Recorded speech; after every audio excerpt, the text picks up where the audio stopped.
Hello everyone and welcome back to my channel. Excuse my voice, I have not spoken to anyone today, so I have a bit of a morning voice. If you are new to my channel, welcome. My name is Fanny, like you want. And I have been an au pair in France since August 2020. I am currently in my second family as I had a bad first au pair experience and I have made a video about that, so if you want to check it out, I'll leave a link in the description box for you to see it. But I know that a lot of people like myself before becoming an au pair that I really sat home and looked at YouTube videos, at blog posts, just trying to find out if the au pair experience is for me. So therefore I'm going to share with you the 5 worst things about being an au pair. Maybe it feels a little negative. Well, don't worry. If you press the subscribe button down below, you will not miss another video where I will make the 5 best things, because let's not be negative, alright? So the first thing is that you kind of have to relearn everything. I think that most of us have kind of habits and have things that we kind of do automatically in our household, in our life, that works for us. We don't really think about it, and now you have to redo all of it as you go to live in a new family, which is probably a new experience for most au pairs. And also, except that you live in a new family, you will have a different daily schedule, so you have to kind of redo everything in your mind, and what you're used to, everything will change. Number 2 is that you might not get along with your host family at all, and I just want to say that that's okay. Like I said, I've had a bad au pair experience where I did not go along with my family at all. It is one of the worst parts about being an au pair, but it's also something that you can change. So don't let that scare you. Number 3 is that you might have a lot of homesickness. It's absolutely normal, and for me it's been worse during the holidays, for Christmas, and then for my birthday. Was the first both Christmas and birthday that I celebrated away from my family, which was really difficult. You know, I thought a lot about my family and my friends, and I just wanted to be there, and I felt like I was so far away, even though I wasn't too far away.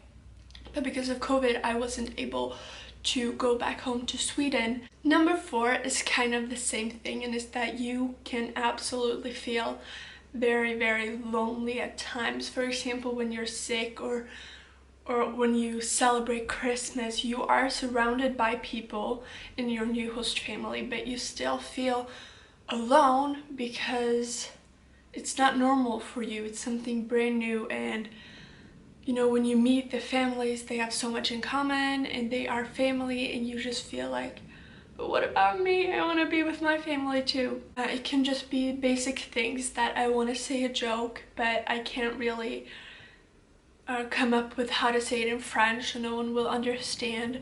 So even though you are surrounded by people and you will make new friends and everything, it can be very, very lonely, because you, in one way, you are alone, on your own, in a new country. You have people around you, but in your heart, you will feel lonely at times. And number 5 is something that happily I have not experienced, but I know a lot of other au pairs have, and that is that you might have to work very many hours for very little pay. Au pairing is not I'm gonna make so much money, I'm gonna become rich. No. If you want to be rich, don't become an au pair. It's expensive. The profits is, of course, that you live for free and you eat for free. But also, there are legislations in most countries. Here in France, where I am, there are laws describing how an au pair can work and how an au pair cannot work. So check that in before you go to your host country, to make sure that you're not working a lot of overtime hours without pay, because you get some pocket money as an au pair, but it's nothing that will make you super wealthy. during your au pair experience or au pair stay.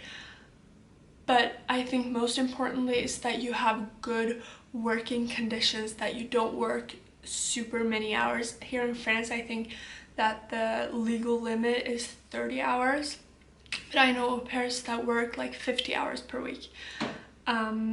So make sure that you know what the legislation is, and then when you come to the family, or before you go to the family, you will have a contract, and make sure that that contract follows the legislation, and then after that, when you are in the family, that you follow the contract. I hope no one got scared or intimidated by my 5 worst things about being a pair. I don't think they're that bad.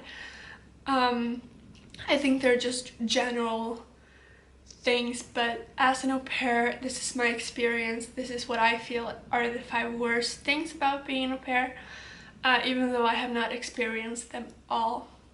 As I said, this may be a little negative, and I don't want to, I want to encourage people to be an au pair because I am, and I love my experience, and I think it's amazing, so I hope you're not intimidated by my 5 worst things. If you want to know what the 5 best things are, make sure you click the subscribe button down below, as I will publish a video where I tell you the 5 best things about being an au pair, because trust me, there are many. So thank you guys so much for watching. I hope you enjoyed the video. If you did, give it a thumbs up, and as I said, press the subscribe button down below for more videos, and I will see you in my next video.